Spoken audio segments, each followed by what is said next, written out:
लेकिन आज की मेरी ये रेसिपी बे बे बे बे बे बे बे बे बे बहुत ही सिंपल है। अब हम जाएंगे रीठा के ऊपर। ऐसा मुझे लग रहा है मेरे पूरे कैमरा क्रू की शादी हो जाएगी। सारे लड़के हैं, सबका ब्याह हो जाना है। क्यों? पूछ भाई क्यों? क्योंकि रोटी बनानी आ गई तुम लोग को। तुम्हारे हाथ पैर पीले करने का टाइम आ गया।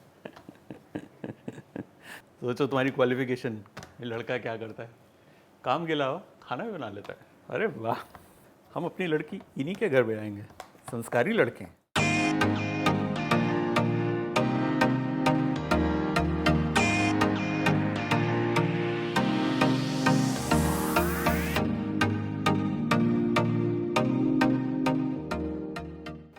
रसमलाई, जब मैं छोटा था ना तो हम लोग जाते थे हलवाई की दुकान पर खाना खाने के बाद।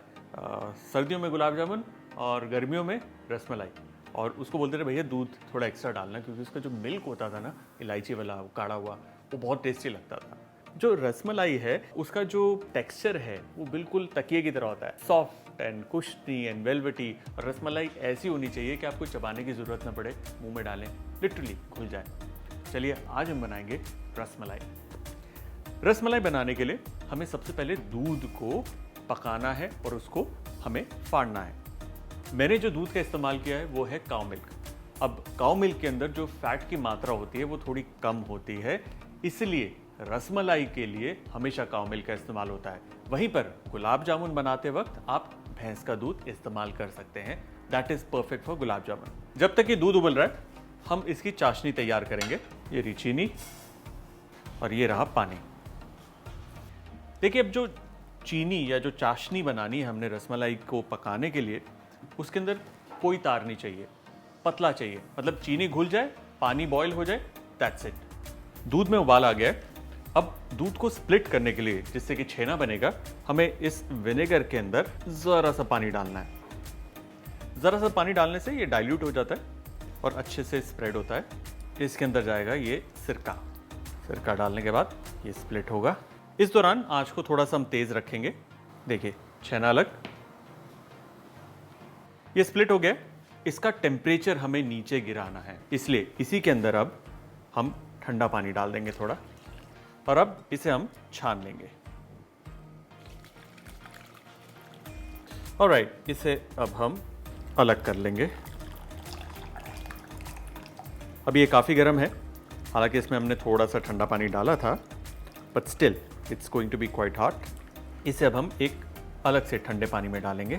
ऐसा करने से होगा क्या, एक तो छेना हमारा जो है वो ठंडा जल्दी हो जाएगा, और साथ ही साथ जो विनेगर का खट्टा टेस्ट है वो भी बाहर आ जाएगा। याद रहे, छेना को कंप्लीटली हमें ठंडा नहीं करना, उसको थोड़ा सा वार्म रखना है, क्योंकि जब कंप्लीटली ठंडा हो जाता है ना वो सूख जाता है, और सूख जाता है तो फिर वो उसके अंदर चिकनाहट वो कम हो जाती है। चीनी के अंदर बॉयल आ गया है, चीनी घुल गई है। फिलहाल गैस को करेंगे बंद। We don't want it to get thick. छेना को while it's still a little warm हम परात में निकाल लेंगे। अब हमारी जो ये पाम है, इसका इस्तेमाल करके इसको हमें मसलना है, ताकि इसके अंदर जो भी दाना है वो निकल जाए, मतलब एकदम सॉफ्ट और क्रीमी हो जाएगा। याद रहे, इसे ओवर बीट नहीं करना, क्योंकि उससे क्या होगा, इसका फैट बिल्कुल अलग हो जाएगा, सेपरेट हो जाएगा। बस इतना करना है कि इसका जो दाना है वो बिल्कुल सॉफ्ट हो जाए, क्रीमी बन जाए ना। मेहनत वाला काम है, लेकिन रिवॉर्डिंग भी तो है भाई। घर बैठे बैठे बढ़िया रसमलाई मिल रही है, ताज़ी, और क्या चाहिए। देखिए ये तैयार है, कितना सॉफ्ट एंड क्रीमी हो गया है। अब वेट नहीं करना, इसके हमें छोटे छोटे पेड़े काट के इसे गोल आकार देना है। उससे पहले मैं ये शुगर सिरप इधर रख कर इसे चालू कर देता हूँ ना। छोटे छोटे बनाने, क्योंकि आप जितना आकार इसको देंगे पकने के बाद, क्योंकि इसने चाशनी में पकना है, ये फूल कर डबल हो जाएगा। अगर आप इसको एज इज पका देंगे तो रसगुल्ला बन जाएगा। अब इसे हम हल्का सा प्रेस करेंगे। ये हमारी छोटे साइज़ की बनेगी। अगर आपको थोड़े बड़े साइज़ की चाहिए तो आप बड़े आकार की बना लीजिए, नो प्रॉब्लम। शुगर सिरप के अंदर कोई भी स्ट्रिंग की कंसिस्टेंसी नहीं चाहिए, विच मीन्स पतला शुगर सिरप होना चाहिए। चाशनी में अच्छा उबाल आया हुआ है। अब एक एक करके रसमलाई इस चाशनी में जाएगी। याद रहे, जब आप चाशनी में डालते हैं तो चाशनी के अंदर एक अच्छा उबाल होना चाहिए, put it on a high heat. ये है रीठा, सूखा हुआ रीठा, जिसे मैंने पानी में भिगो के रखा था करीबन 2 घंटे के लिए। अब इसका जो पानी है उसके केवल 2 चम्मच इस उबलते हुए सिरप में जाएंगे और आप देखेंगे जैसे ही इसके अंदर रीठा गया है एक उफान सा आ गया इसके अंदर, वो झाग बन गई है। ये झाग बनानी जरूरी है। आप रीठा की जगह मैदे का भी इस्तेमाल कर सकते हैं। 2 टेबलस्पून मैदा घोलना है जरा से पानी में और उसे डालना है उबलते हुए सिरप में। होता क्या है, जब रसमलाई पक रही होती है नीचे से तो शुगर सिरप उसे पका रहा होता है, लेकिन जैसे इसके अंदर आप रीठा डालते हैं वो एक फ्रॉथी हो जाता है ताकि वो पूरी की पूरी रसमलाई को कवर कर लेता है और रसमलाई बढ़िया तरीके से फूलती है। ये ध्यान रखना है कि रीठा 1 से 1.5 या 2 चम्मच ही डालना है। ज़्यादा डाल देंगे तो आपकी रसमलाई कड़वी हो जाएगी। हमें ये जो रसमलाई है इसको करीबन 15 से 20 मिनट तक इसमें पकाना है। किसी भी वक्त आपको लगे कि चीनी काफ़ी ज़्यादा थिक हो गई है, कड़क हो गई है, तो आप उसके अंदर थोड़ा सा पानी का छींटा डालकर उसे पतला रख सकते हैं। याद रखिए, अगर चीनी बहुत ज़्यादा गाढ़ी होगी दिक्कत हो जाएगी, बहुत ज़्यादा पतली होगी तब भी दिक्कत हो जाएगी। जैसा कि आप देख सकते हैं मैंने आंच हल्की करी है, जो रसमलाई है उसकी एक अच्छी शेप आ गई है और ये बहुत ही बढ़िया और स्पंजी बनेगी। गैस को करेंगे बंद। रसमलाई तैयार है, it's floating on the top. अब आराम से इसे हम एक एक करके यूं निकाल लेंगे।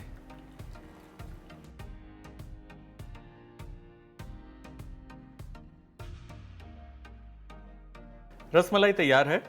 अब हम इसका रस यानी कि केसर वाला जो दूध है उसे तैयार करेंगे। हमें चाहिए फुल क्रीम मिल्क। नाउ अब आपको काउ मिल्क नहीं, regular buffalo milk, full fat milk आप इस्तेमाल कर सकते हैं। इसमें जाएगा इलायची का पाउडर, ये बढ़िया गुलाब जल, और ये केसर, ये पानी में घोल कर रखा था मैंने। इसमें आप चाहें तो चाशनी जो हमारी बची हुई है वो भी डाल सकते हैं, नहीं तो थोड़ी चीनी भी डाल सकते हैं। इसे अब हमें पकाना है और इसको रिड्यूस करना है करीबन जब तक कि ये आधा ना हो जाए। एज यू कैन सी ये काफ़ी गाढ़ा हो चुका है। इनफैक्ट ये रिड्यूस होकर हाफ हो चुका है। इस स्टेज पे गैस को करेंगे बंद और इसे कंप्लीटली ठंडा होने के लिए रख देंगे।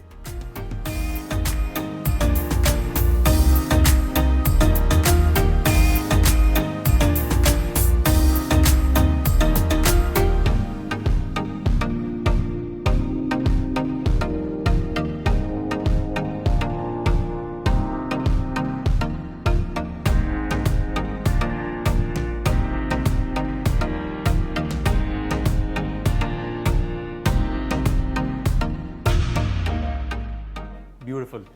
अब इसे आराम से 1 से 2 घंटे तक आपको फ्रिज में रखना है ताकि बिल्कुल ठंडी हो जाए और जो रसमलाई है इस दूध को सोख कर ले।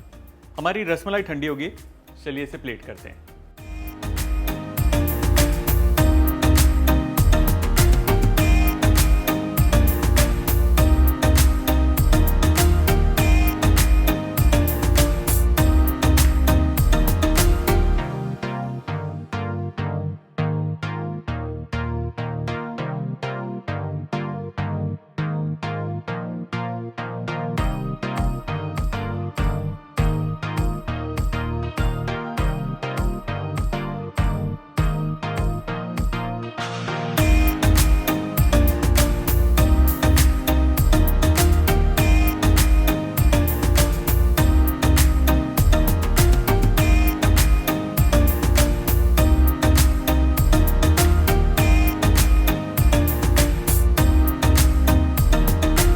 और हमारी रसमलाई डन।